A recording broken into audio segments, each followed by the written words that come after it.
సామాజిక హోదాలో మార్పు కోసం చకోర పక్షుల్లాగా ఎదురుచూస్తున్న వాల్మీకి బోయల గురించి నేను చాలాసార్లు ప్రస్తావించాను.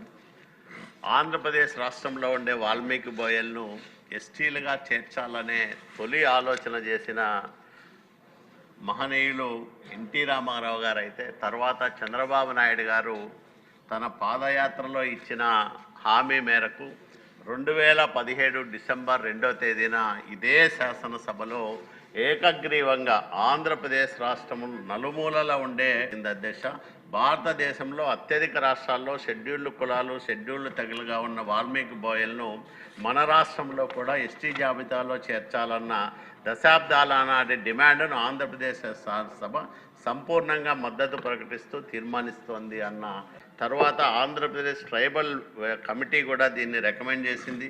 2017లో సత్యపాల కమిటీ, అట్లాగే మన శాసనసభ ఇవన్నీ కూడా తీర్మానాలు చేసి కేంద్రానికి పంపిస్తే కేంద్రంలో ఒక 6 అంశాలపైన వివరణలు కోరితే మనం పంపించాం.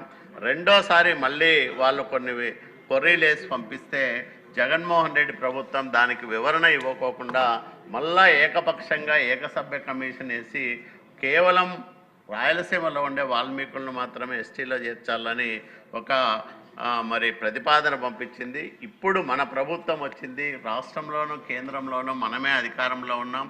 ఇప్పుడు జరగకపోతే ఈ సమస్యకు ఎప్పుడూ పరిష్కారం లభించదనే ఆతృత, ఆందోళన, ఆశ కూడా రాష్ట్రంలో ఉండే 25 లక్షల పైబడి వాల్మీకి బోయల్లో ఉంది అధ్యక్ష.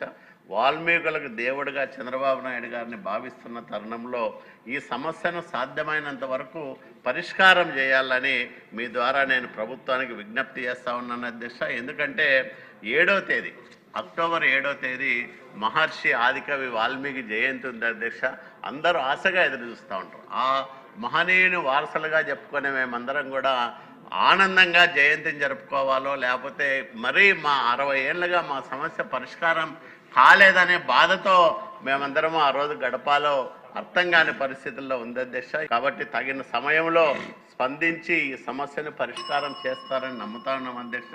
దయచేసి నేను మీ ద్వారా నేను ప్రభుత్వానికి చేస్తున్న విజ్ఞప్తి ఒకటే, ఈ సమస్యను పరిష్కారం చేయడానికి సత్వరం తగిన చర్యలు తీసుకోవాలి. 2017 డిసెంబర్ 2వ తేదీ ఈ సభ ఏదైతే తీర్మానం చేసిందో ఆంధ్రప్రదేశ్ నలుమూలలో ఉండే వాల్మీకి బోయలందరినీ ఎస్టీలుగా గుర్తిస్తూ తీర్మానం చేసిందో ఆ తీర్మానానికి కట్టుబడి ఉన్నామని మరొక వినతిని కేంద్ర ప్రభుత్వానికి పంపి దాన్ని కేంద్రంలో కూడా మన ముఖ్యమంత్రి గారికి, అట్లాగే భారతీయ జనతా పార్టీ వాళ్ళు ఉన్నారు, జనసేన వాళ్ళు ఉన్నారు, అందరి సహాయ సహకారాలతో అమిత్ షా గారిని ఒప్పించి కేంద్రాన్ని మెప్పించి ఈ తీర్మానం కేంద్రంలో ఆమోదం అయ్యేటట్లుగా పార్లమెంట్లో చట్టం అయ్యే విధంగా చూడాలని మీ ద్వారా విజ్ఞప్తి చేస్తున్నాను అధ్యక్ష.